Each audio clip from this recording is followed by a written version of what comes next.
Welcome to Keith and the Girl. I'm Keith Malley. I'm Chemda. Chemda, the other day we read John DeForest Petrie's obituary. My arch enemy ended up passing away in his sleep, about my age. We assume a drug overdose, knowing his past. It's an assumption. I assumed he was dead before we found this out. So you were right. I think we're doing like pretty spot on assumptions here. I finally caught up to Chemda. Right? Honestly, I was very proud of myself for being like, he could be dead. Like, not like, oh, he could have turned it around. And like, no, this guy was leading a life where it would be very normal if he were dead right now. Right. Boom. You don't know. That's like a whole different mental state of mind, people. That's OMAT. He's mentioned in The Great American Novel, my autobiography, and he stole all my stuff, namely unfinished books that I was working on. We read his obituary. Lord of the Cock Rings at keithandthegirl.com/forums wrote, upset. The Lord, his princehood himself. What does he have to write about the late Johnny?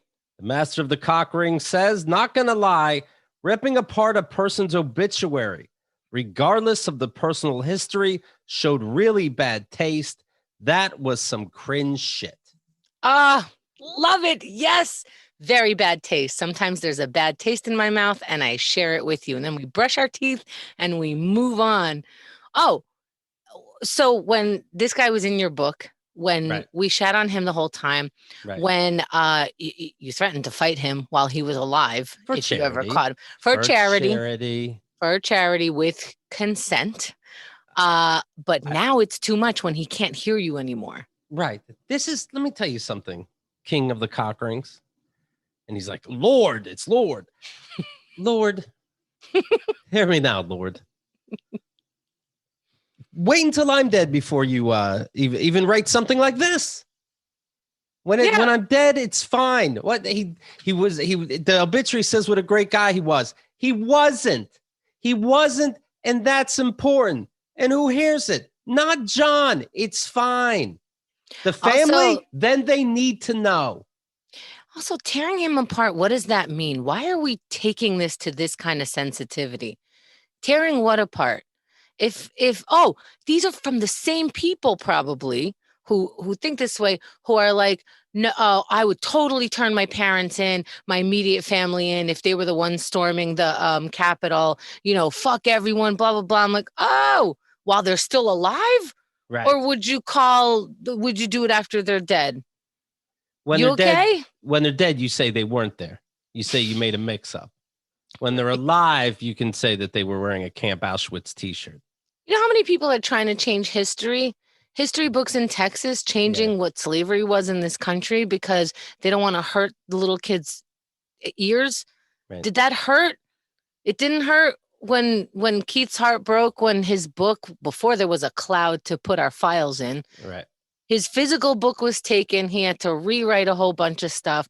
That's important. And the guy never made good on this. He never changed his life around. Nobody was surprised that he died.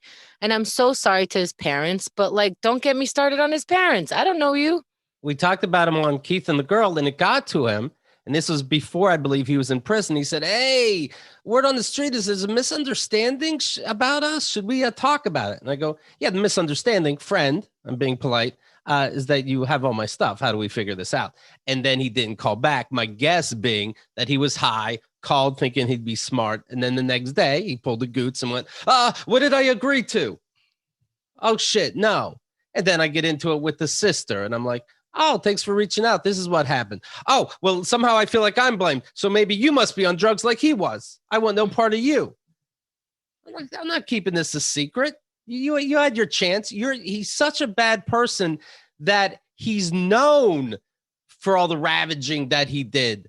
You know what I mean? I found out about this obituary from somebody that knows somebody that worked in bands with him. He's known for stealing shit. He's known for keeping a side storage shed. And I'm known for trying to find that storage shed. What's worse, me doing that obituary, or I'm not going to let the storage shed go? Which part's worse? Not only that, he's so known for being bad that your association with him made his sister think that you were bad. Yeah. That's so even being near this guy will alert people to, oh, you're on the wrong side. you're on a bad side. You're going to fuck me over somehow. Is Lord of the Cockrings nervous that one day someone's going to mock his precious obituary? Then be a good person now, because it could happen. It could happen. Larry King died. Should I not have said like what a scumbag he was, embezzlement, etc.? Or do we act like he was the world's greatest interview and gave a fuck? Why do we have to do that? Why do we have to celebrate everybody? Right. It's fine. John was a shitbird his whole life. It affected me. And I saw this obituary, and I'll tell you what was written wrong in it. Hey, by the way, you don't know John, Lord of the Cockrings. He's almost not real, so who gives a fuck? Right? Who is he, John? Who is he, Lord? There's so many other things to feel bad about. Don't worry. I can send you a list. Yeah. Holy shit. When Trump dies and they write about how he was the greatest and he changed our economy for the better and how he inspired a peaceful nation. Are you going to go, well, that's in the obituary. Don't even rip it up. In fact, if it falls on the ground, pick it up, kiss it before you put it back down on the table like it's the fucking Bible. These are other people's words, okay? Do not agree with them just because someone's dead. These are our words that we've been telling you over time. If people are dickheads, you can let the history go down and say that. When Adolf Hitler died, people still had to say, well, you got to admit, he was a good artist. He wasn't even a good artist. He wasn't good at art. Everybody felt you had to give him something because he's dead. He wasn't good. I think he's good at the art of war, if we want to give him credit. And we do, because everyone's a special flower. And we don't want to hurt people's feelings. My Lord. Info at KeithAndTheGirl.com is how you can rate us. Or, of course, we have our forums. We have social media all over the place under Keith and the Girl. This person, Jassy Koinahi, writes, Keith once said that if you eat steak well done, you're trash. And now, if you do that, I literally lose all respect for you. I don't even eat steak. So why do I give a fuck? And I'll tell you why. Because you still believe in science. Okay? So I can't believe this is the platform. Yes. This is what you're standing on. This will be in your obituary. Yeah. It'll be lobster rolls for dinner for everybody after you die. Mm-hmm. And then steak well done or medium rare is how you judge a person's character. That's the password. The maitre d' greets you at the door. Like, how do you like your steak, sir? Well done. You didn't know, Keith. Get the fuck out. Other than that, that's the invitation to your funeral. Yeah. Oh, I like that. I like that. I like a password to a funeral. Everybody does. Yeah. Now, how about my obituary? And people write, Keith didn't mind how you ate your steak. And you read that, Lord of the Cockrings, and you go, okay, I guess that's the new truth.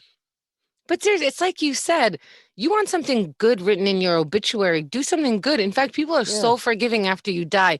You just have to do that one thing when you were in college, that one time in some other country where you did like half a nice thing for a child or something. He always gave of himself, whatever the fuck that means. Do something nice. It'll get there. I would have let the obituary go if it said John DeForest Petrie, nice eyes, handsome man. And I'd been like, that is true. That's true. I do believe that's the same obituary you wrote for Dane Cook a long time ago. Yes. Well, Dane got upset because it was understood. This is what upset Dane Cook the most. Not even that I said he was a joke thief years ago. It's that I said, you know what? He's not even that handsome anyway. First of all, I was saying that because he's understood to be so handsome. He had to attack back. Couldn't believe that I said he wasn't handsome.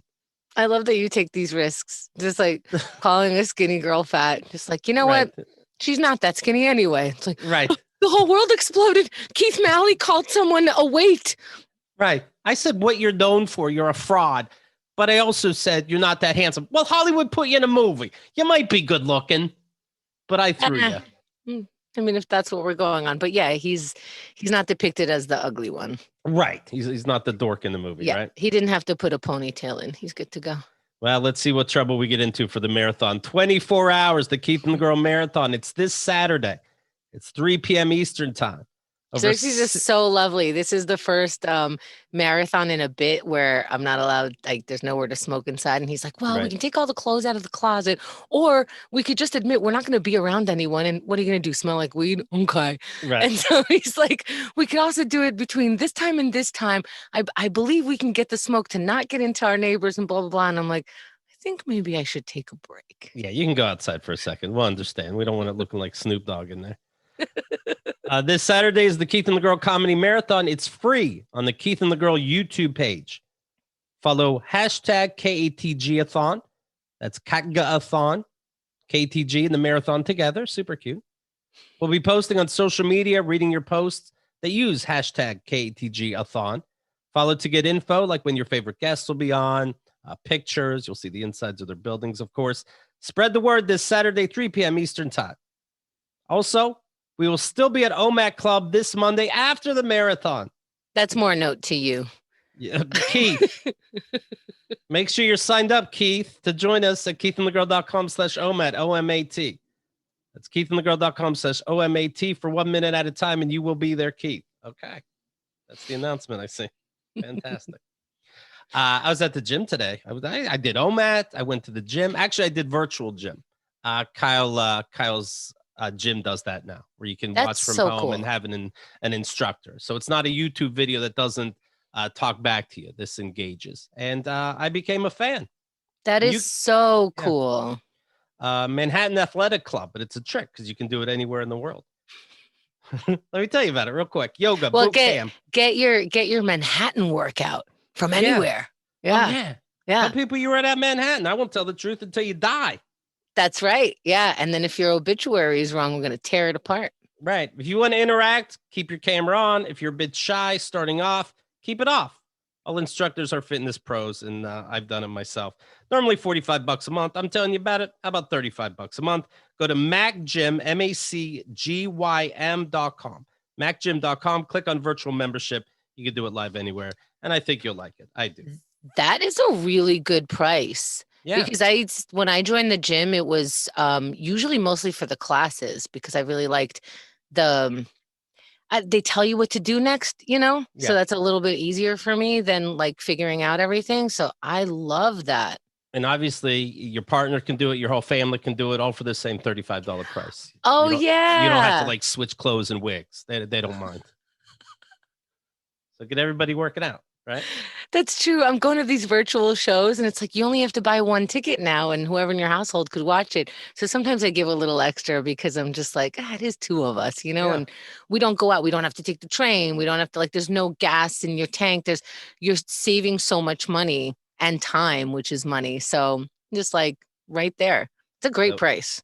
Yeah. And I'll see you in Manhattan. Yeah. And my girlfriend leads some of the classes now. She doesn't answer personal questions about me. It's news you don't know that. I know she will. I'm telling you, don't ask her personal questions about me. When she pops into OMAT, she like randomly answers questions that nobody asks about you. I love it. Nobody said nothing. Right. She tells on you, like if you drop in the plank sooner than we thought. Yeah. Keith was done with his plank 10 seconds ago. He's just hiding behind the screen. Oh, hi, baby. Thanks for being part of my club. Anyway, it's MacGym.com. You might see trending is Save AMC, the movie company, Robinhood, a GameStop, stocks, Reddit fucking with stocks. This is all related. And let me be clear, since I'm talking about money. I don't know what the fuck I'm talking about. Okay. It sounded like you absolutely knew. You were just naming companies. I thought, wow, look at Keith. He read like some words in a book or something. Well, top 10 trending things I'm reading. So here's what's going on.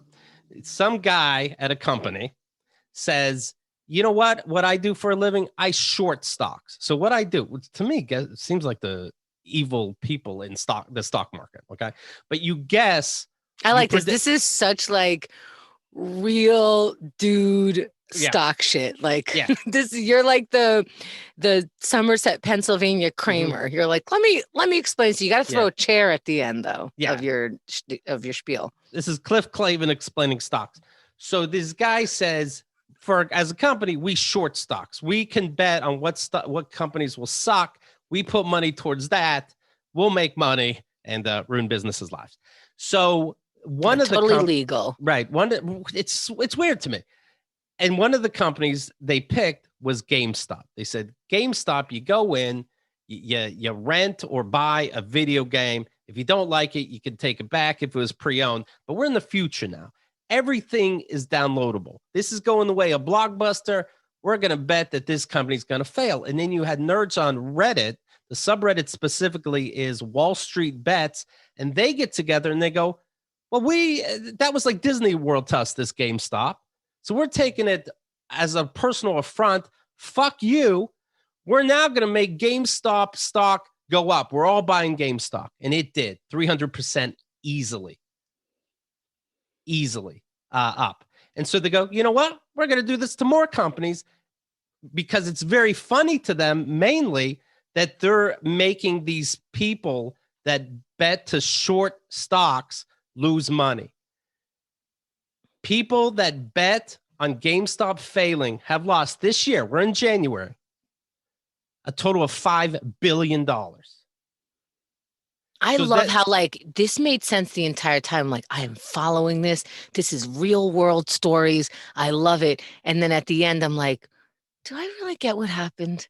Right. Is GameStop okay now? I'm right. Are they opening more stores? Are they confused? I don't know. Tom, what's happening? Are you allowed to do that? Are we allowed to go like, hey, tomorrow, everybody Starbucks? Right. Okay. I don't know when something becomes insider trading. I don't understand these rules, right? Right. By the way, all this is allegedly. I don't know what I'm talking about, and don't buy anything I say because I don't know where that line is. But based on the way I'm describing it, I don't see how I can get in trouble. Like, put me on the stand for 2 fucking seconds. Dismissed. Prosecution's going to be under arrest for wasting the judge's time. So, you know, these powerful millionaires and billionaires are losing money based on this, and the regular person that jumps on, you know, GameStop at the time is making a good amount of money. And I'm like, okay, you know what? Let me grab on this because they're mentioning they're going to do this to other stocks. Namely, AMC is the big one now. They're going to do it to BlackBerry, which I don't see anybody with a BlackBerry phone. I don't see either, but can I just, little side note on the BlackBerry thing. People who had BlackBerries were always like they seem to be obsessed with their BlackBerries. Right. And I remember going bowling, and next to us was a group of people we didn't know, but they were definitely a group together. And I was like, dude, how are you? They had BlackBerry, I think shirts, jackets or some kind of indicators that they were wearing aside from their actual phone saying BlackBerry. And I'm like, oh, do you all work for BlackBerry? And they're like, no, we're just that into BlackBerry. They had a club. Okay. They had a club, they meet, they go bowling, they do whatever. Now, I told this story to Xerxes, and he's like, get the fuck out of here. I also went bowling. There was also a group of people super enthusiastic about BlackBerry. And totally different day. We were not together. Right. And some other time. These people are just so excited about BlackBerry that they get gear and get together like it's a band. And it was like, you wanted to hate on it because that's so fucking stupid, but they were having such a blast. Right. They were so nice, having such a blast. They were very friendly with each other. They wouldn't have known each other aside from like they liked this one kind of obscure for a phone product. Right. And they're having a great time. You're just like, I can't even conjure up some haterade for this. This is fantastic. Cheers. Is it ironic at all? Like that's what they call full seriousness. I almost went that route, and then I had to fix my face because it was rude. Because that's what they're calling this meme stocks. It's brand new. I guess they just came up with the term, but it's these Reddit guys are almost being ironic. Like, no, we decided GameStop's going to be a millionaire now. That's like preemptive. Like, you can't. It used to be that it was cool to knock the book out of a quote nerd's hands. Now they're just like, try to knock anything. We already have the information up there. Yeah. And our Kindle isn't heavy. So right. Are you gonna knock the information out of my brain? Because I have 5 lawyers. Right. I just bought them with your stock. That's right. I also installed an iCloud thing to my brain. So I'm already uploaded. So I'm like, let me get on top of this. I've never bought a stock in my life. And I start looking at my Robinhood app, and it's the first time I'm really using it. Kemda's used it before whenever we announced it. It's true. When they sponsored the show, I started using it, and I was like, oh shit, they really, it is the closest to me where I actually understand what I'm doing, because they tell you what the latest news on that stock is, what advice people are giving, like very, again, like real world. I get how to do this. So I'm involved now. I check it every morning. It's weird. I look at AMC stock, and then now it has a little blurb under. It's like other things Reddit's working on is this, this, and this. And if you Right, go stuff there, like that. you see that's rising. And I'm looking at these, and I'm trying to understand it. And I see, like, in one day, Starbucks, for example, the line is going up and up. Then all of a sudden it drops all the way down. I'm like, did they get somebody's order wrong that day? Did they try to spell Henda on the cup? Did they run out of pumpkin spice? Well, what happened in that hour that everyone said, fuck Starbucks? Then an hour later, forgiven. It's all a game. And none of it makes any fucking sense. And I'd still like to play a little bit. Let me have some fun too. So I buy AMC. The first and only stock I ever bought. And I put in $100 yesterday This is morning. how Keith does, and I have to stop myself from doing the same thing because I'm similar minded, right? Yes. So maybe Xerxes is like tell me the news that he found out that morning, and a lot of times it has that corresponding thing, like, hey, check out what these guys are doing on Reddit, blah blah blah. So they're jacking up this stock, and I'm already on my Robinhood. I'm like, what stock did you say? And I'm like, I better put. How much money can I give up to put in that? $100? What's $100? We just go 100. We can't just get like, all right, let's try this for $10. It's like, well, what am I going to win for $10 that I'm not going to win for 100? What are we doing here? Right. And by the way, when it's money you can't see, we all know how fake money works, right? Do you want to take this money from your bank account? Yes, done. I'm like, well, you had to be doing it as I was answering because you should have took that fast. Normally we have to verify your account, but no problem. We'll put you down for as much as you want right now. We trust you. Yeah, you're good. We'll get it eventually somehow. I don't even know how Robinhood makes money. Oh well, what are you gonna do? So figure that out later. I'm not seeing ads popping up. Every transfer I make feels free. I don't fucking know. Don't put stock in their company. They don't know what they're doing. So I put in $100. Next thing I know, I have $180 at the end of the day. This sucks. You told me to buy it, and it looks like I didn't buy it, and I thought I did. Well, I'm buying it now, at real time. Well, maybe I should finish my story first. Ah, fuck. Okay, go. See, this is what happens. Xerxes telling me the news, and I'm like, AMC bought it, and he's like, and then? And I'm like, and then? What do you mean, and then? Don't bury the lead.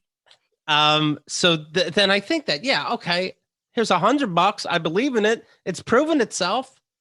Take my house. So if I had enough money saved up, I could retire based on this stupidity of meme culture. Right? I was going to say yes. And then I'm like, what am I saying yes for? What am I? Yes, confirmed. Absolutely. Your crazy logic sounds crazy logic to me too. Well, it's actually Kat, my ex, who said, hey, then I'm swiping up. Okay, done. I bought it. She goes, do you have stock in GameStop from all the times you went to GameStop? And I'm like, that's not how a store works. but then I bet you were like, wait, is that how a store works? Right. Oh, I typed in no, it was an extra $1 a month. I said, no, thanks. Just give me the magazine. So I go, no. And she goes, oh, okay. Well, AMC seems like it's going to be the next one.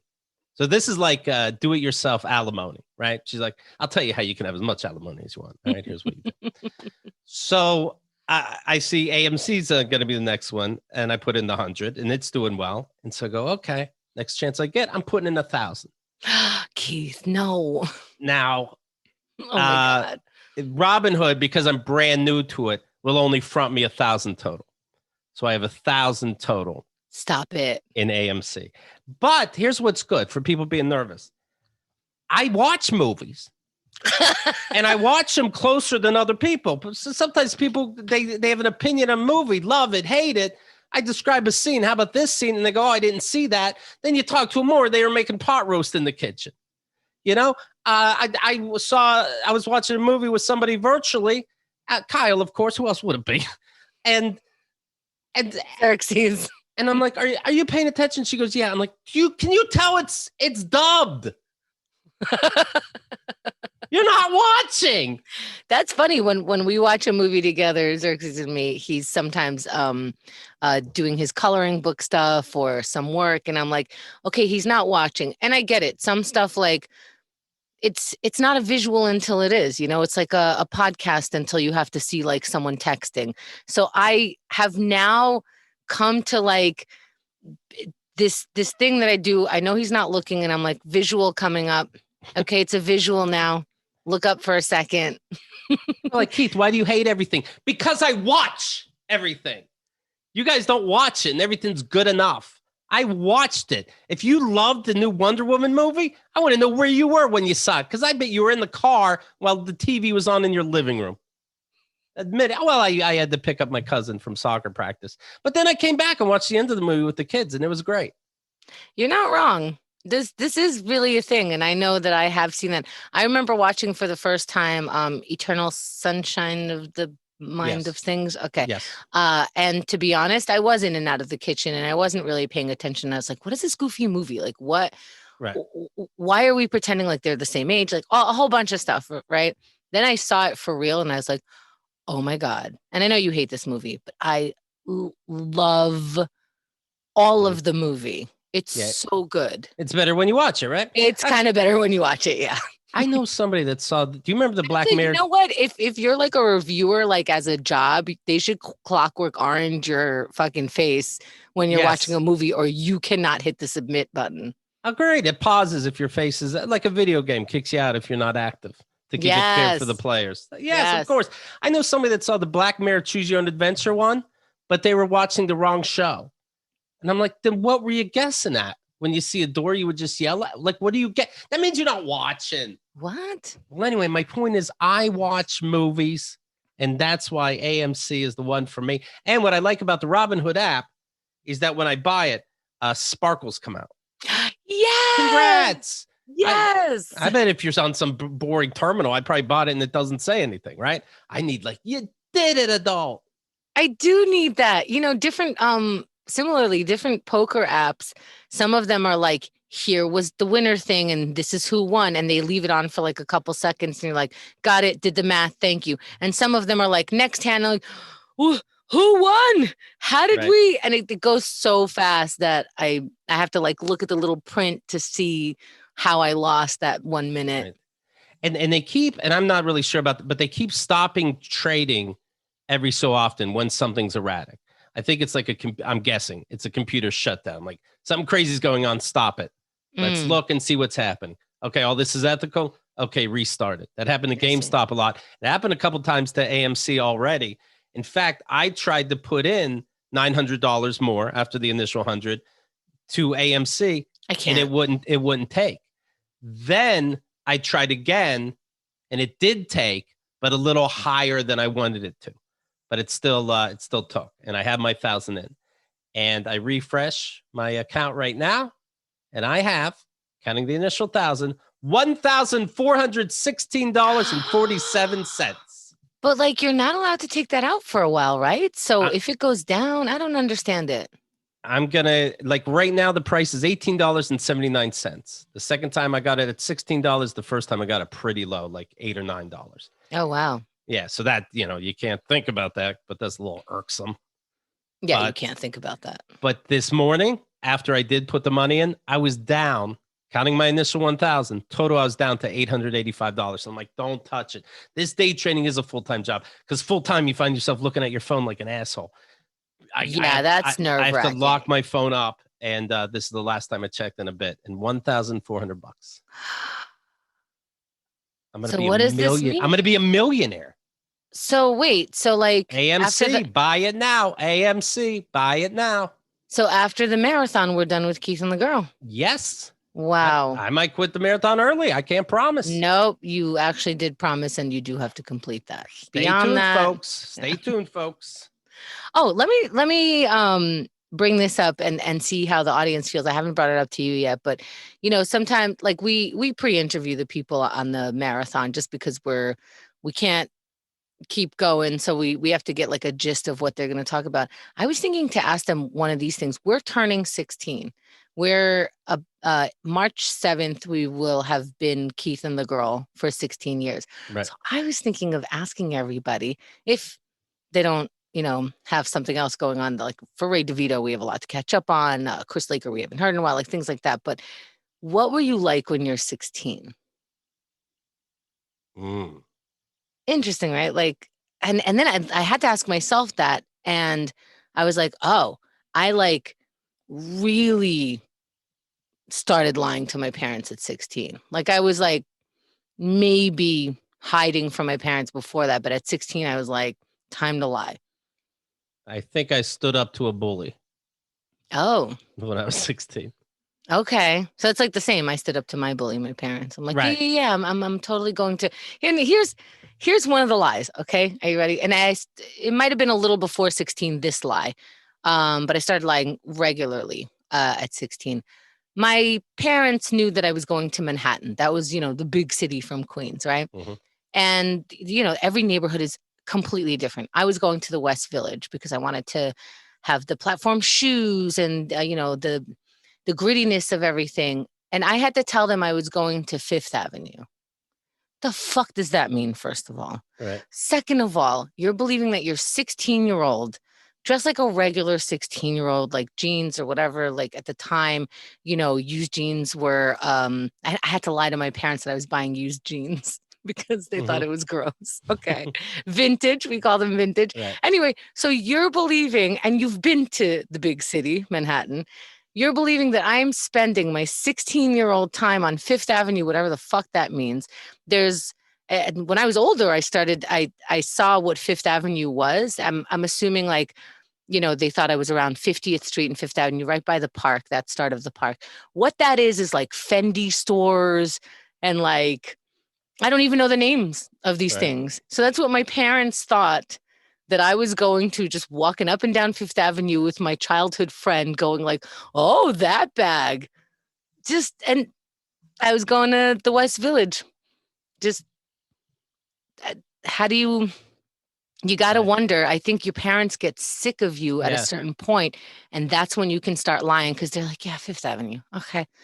I don't want to have another conversation with you. Well, it's gotten to Kyle and one of the kids, like, don't let me, like, oh, you smell like weed smoke. I know what you're doing, blah, blah, blah. You're not doing drugs, et cetera, et cetera. Now it's, come on, not in the house.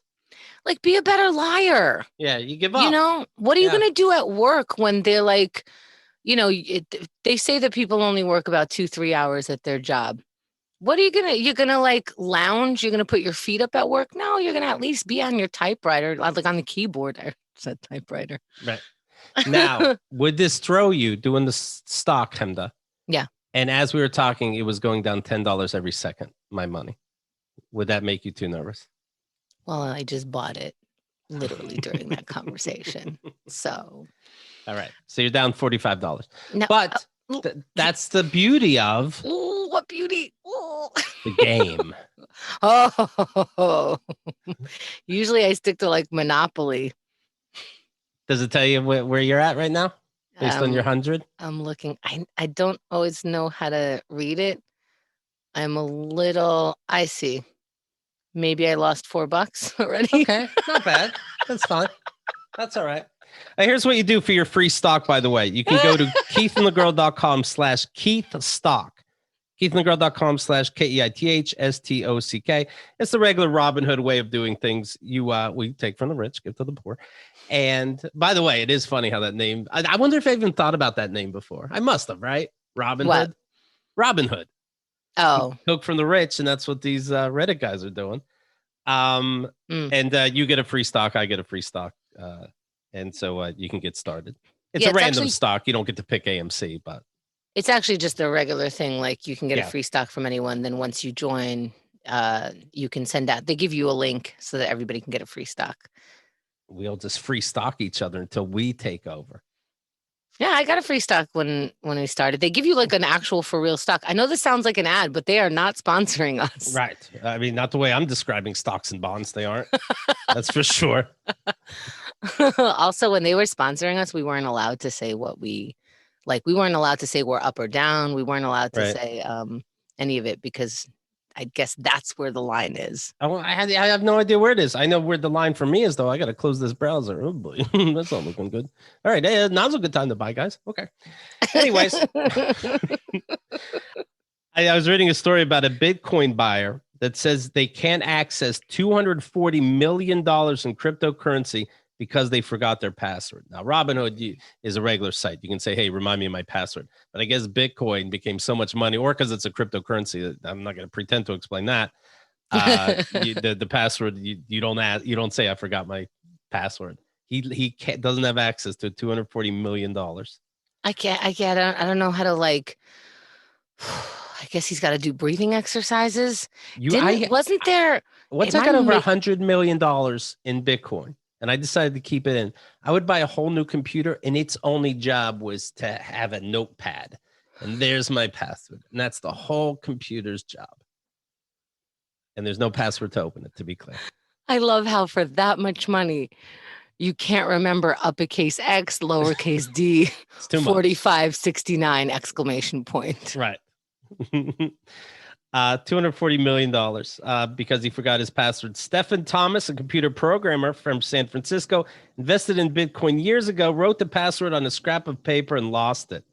He tried 8 of his most common used passwords with no luck, but says he's, quote, made peace with it. Well, you got it, right? Yeah, you have to. Ooh.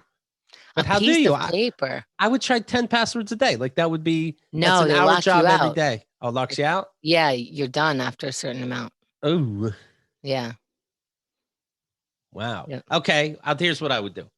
For $50 million, I'll have a sit down with you and a one of those guys that can hypnotize you. And you can try to get all the information out of me, and I'll tell you all my past loves, cars, and dogs. But I get 50 million. You have a chance for 200 million plus. Or you can hire I don't know. There's not a hacker that can come to your computer where you would have the password?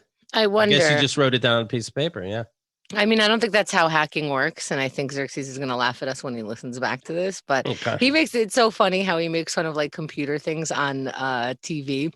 So sometimes he'll open his laptop and just start typing furiously, and he's like, why is that always the case in a movie? They turn on their laptop and they just start typing. What screen did they land on where they just know everything's going all over the place? It's very funny. And then also, it's really cool to sit next to someone who knows stuff. So I'm like, is that part real? Is that part real? Is that part real? Could they get into your email like that? At least act like the HDMI cable's a little fucked up. You're like, oh, I've got to wiggle this again. Okay, there we go. Now we can plant a bomb in the White House main server. Okay. I'm reading some news. By the way, I wonder if you could find a password in somebody's computer like that. I think Xerxes has. I'm like, I don't know what the password is to this thing. Then he goes into my computer virtually and he goes, here it is. It's your first dog. And I'm like, well, what kind of password is that? I'll get you your password. Oh, thanks. And then you have to thank him. That's the fucking kicker. On our first date, I'm like, well, I have my laptop password protected. He's like, you want me to get into that? Because anybody could. I'm just kidding. We didn't have dates. We just had sex. But he did do that. He's like, I could show you how to get in. Because I'm like, well, my laptop could be stolen because, it's password protected. Like, don't you want to just throw it out once you get to that part? He's like, no, I can Google how to open that. That is sexy though, right? It's like, because you can't be on a first date and take somebody to work with you. But you can see what they do, and that's what they do. That's pretty impressive. It's pretty cool, yeah. Speaking of divorce, Elliot Page, formerly known as Ellen Page, and Emma Portner have divorced after 3 years of marriage. Speaking of divorce, yeah. Because we were all divorced. We were all divorced, and my alimony do-it-yourself joke. Okay. No, I'm connecting it. Thank you. Yeah, who got divorced? I don't want anybody getting whiplash over here from some divorce story. Yeah, it's in the same vein of things today. Okay? All right, everybody's good. So yeah, they got divorced. Who?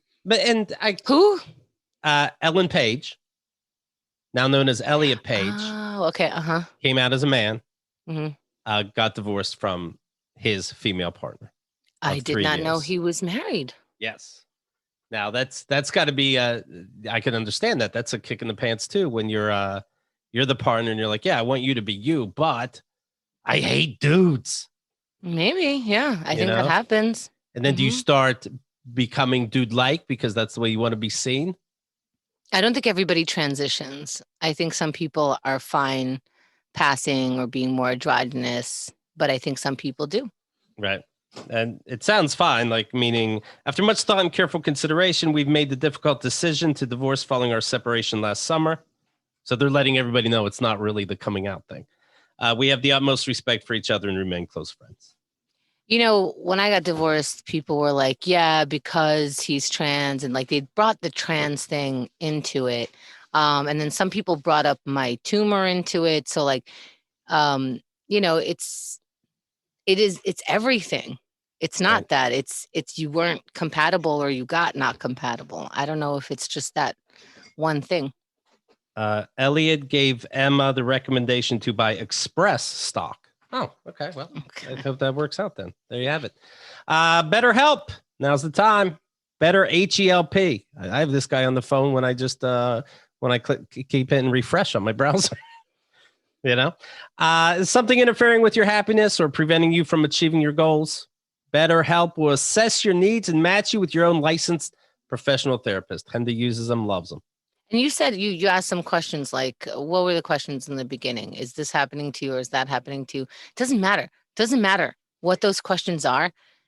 Something is happening that you have to tell someone else. There is no keeping and bottling things up. I think that is a huge mistake.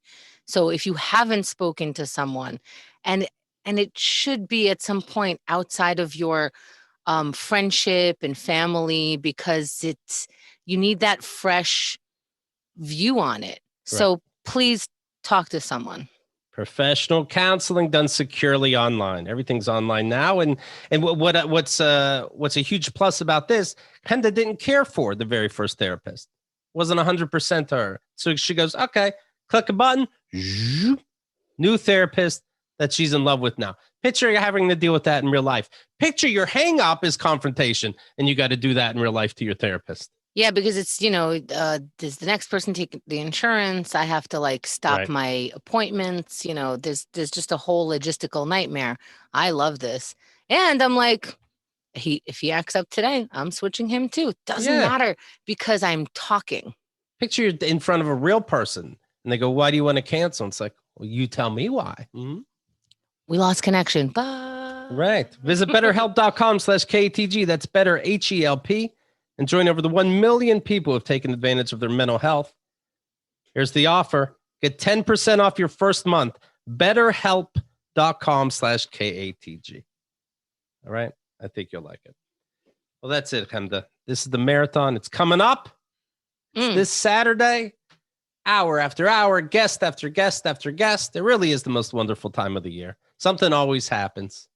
That's true. I'll give you a couple of who's who and when. Jim Norton, 6 p.m. Eastern. Wendy Starling, 6 a.m. Christy Cello, I believe, is within the first 4 hours. Chris Laker is around the 1, 2 a.m. Adam Brown and Craig Klein coming in the middle of the night. And we'll reveal more on social media. So follow hashtag KATG-a-thon, KATGATHON. And also, of course, all our social media is under Keith and the Girl. That's on Reddit, on Facebook, on Twitter, on Instagram. So make sure you're following us. We're also going to, during the show, and by we, I mean Newsy, we'll take like screen caps and, coming up next sort of thing. So follow us on social media and follow the hashtag. And that's it. We'll see you in the marathon. Bring the coffee and weed. KeithAndTheGirl.com